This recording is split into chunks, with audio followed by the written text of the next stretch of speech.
Installazione site specific, cioè studiata appositamente per il luogo in cui verrà esposta, per sensibilizzare il pubblico sulle tematiche ambientali e sulla responsabilità dell'uomo nelle stesse situazioni di rischio che lo minacciano sempre più da vicino. Prosegue l'indagine di Stefano Marongiu e Tony Marcovecchio, menti e braccia pulsanti del progetto artistico 116 Squad, che espongono negli spazi del bar Marongiu in via Roma a Nuoro un bestiario intagliato nel cartone in un paesaggio vegetale in cui l'assenza dell'uomo invasore è solo apparente. Il titolo della mostra è C'era una volta in Amazzonia e quindi andiamo a raccontare attraverso una sorta di vignette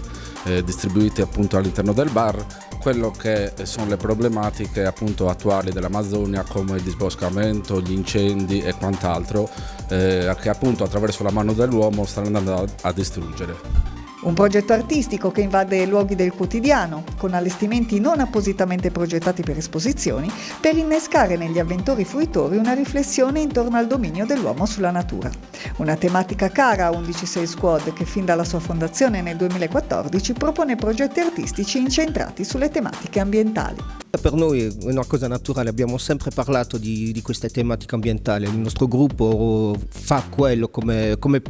all'80% si occupa di quella, sia a livello di murales o di installazione come in questo caso in questo locale.